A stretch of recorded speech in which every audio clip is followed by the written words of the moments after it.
ইমান কষ্ট নকৰাহেঁতেন তই নিজৰ ঘৰত গৈ কেবাৰে কাটিবগৈ লাগিলেহেঁতেন।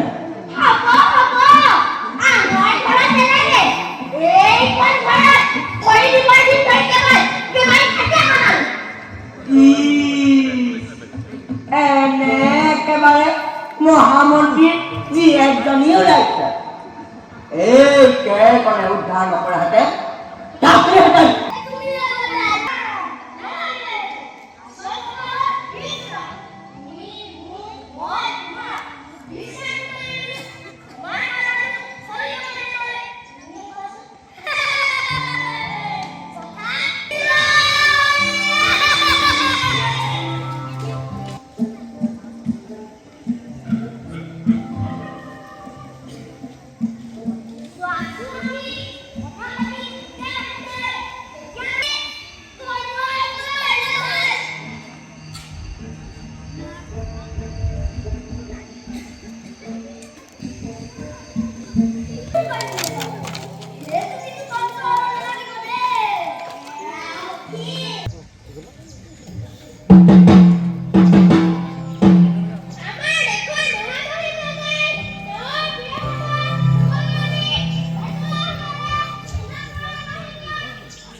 অসমীয়া সাহিত্য সংস্কৃতিক এক নতুন মাত্ৰা দিবলৈ অহৰহ প্ৰচেষ্টা আগবঢ়াই আহিছে মৰিয়নিৰ উজ্জ্বল পাউগামী।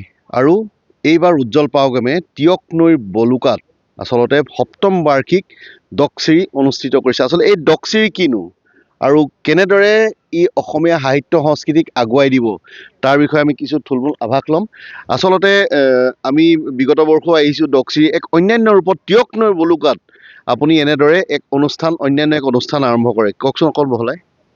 ডকচিৰিৰ মূল অৰ্থটোৱে হ'ল মুকুতাৰ মালা, আৰু আমি অসমীয়া সাহিত্য আৰু সংস্কৃতিক মুকুতাৰ মালাৰ দৰে গাঁঠিব বিচাৰিছোঁ। ইয়াত টিয়ক নৈৰ বলুকাত আমি অনুষ্ঠিত কৰি আহিছোঁ, সপ্তমবাৰৰ বাবে অনুষ্ঠিত হৈছে। কালিৰ পৰা আমাৰ অনুষ্ঠান আৰম্ভ হৈছে আৰু প্ৰথম দিনৰ কাৰ্যসূচীত আমি ছাত্ৰ ছাত্ৰীসকলৰ কাৰ্যসূচী আৰু তিনিখন নাটক কালি অনুষ্ঠিত হৈ গৈছে আমাৰ। আৰু আজিও আমাৰ বৰ্ণাঢ্য কাৰ্যসূচী আমি ডকচিৰি আয়োজন কৰিছোঁ। এই ডকচিৰিত আমি ৰাষ্ট্ৰীয় পৰ্যায়লৈকে আমি কৰি আছিলোঁ যোৱা বৰ্ষলৈকে। এইবাৰ আমি আন্তঃৰাষ্ট্ৰীয় পৰ্যায়লৈ গৈছোঁ ডকচিৰি। আমাৰ নেপালৰ সাহিত্য সংস্কৃতি দল আহিব আৰু আমি নাটক, ভাওনা, কবিতা, গীত তেনেধৰণে আমি ডকচিৰি সজাইছোঁ।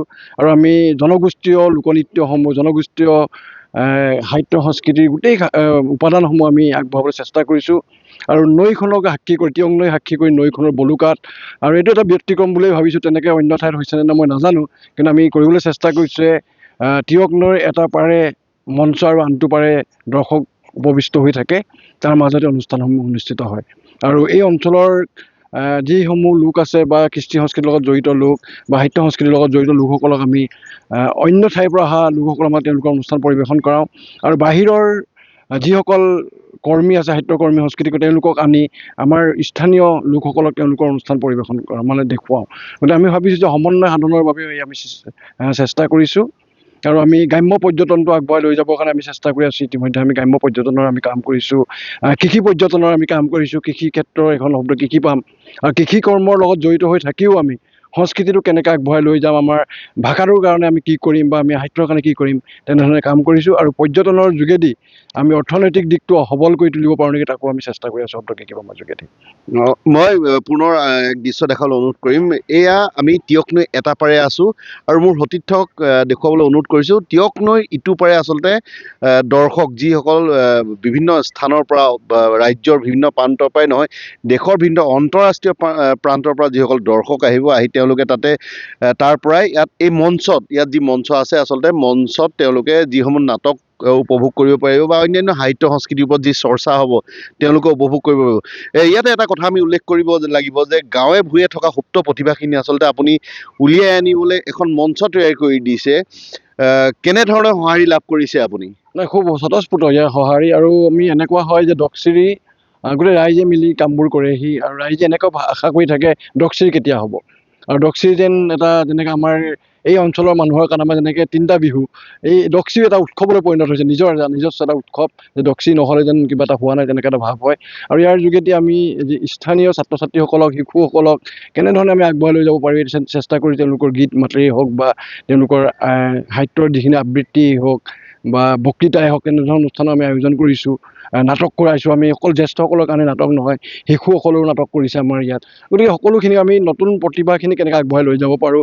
আৰু ইয়াত প্ৰথম নাটক কৰা বহু শিশু আজি অন্য মঞ্চত ভাল মঞ্চত কাম কৰিবলৈ কাৰণে সক্ষম হৈছে, বা ইয়াত এটা প্ৰথম কবিতা গোৱা এজন ছাত্ৰ বা শিশুৱে বহুত ডাঙৰ মঞ্চটো পিছলৈ গাব পাৰিছে। গতিকে তেনেকুৱা কাম আমি বিগত বৰ্ষসমূহত কৰিছোঁ। আৰু এটা সাহস পায় ইয়াত কাম কৰিবৰ কাৰণে বা ইয়াত এটা অনুষ্ঠান কৰিবৰ কাৰণে সাহস পায়। এই সাহসে তেওঁলোকক আগবাঢ়ি যোৱাত সহায় কৰে ভৱিষ্যতত। নিশ্চয় ধন্যবাদ। এয়া আছিল উজ্জ্বল পাউগাম। আচলতে এক টিয়ক নৈৰ বলুকাত এক ব্যতিক্ৰমী প্ৰচেষ্টাৰে আচলতে যিসকল সুপ্ত প্ৰতিভা আছে তেওঁলোকক বিকশিত কৰাৰ ক্ষেত্ৰত কিন্তু উজ্জ্বল পাউগামে অহৰহ প্ৰচেষ্টা আগবঢ়াইছে, আৰু এই তেওঁৰ যি প্ৰচেষ্টা, এই প্ৰচেষ্টাক একেমুখে সকলোৱে কিন্তু শলাগ লৈছে।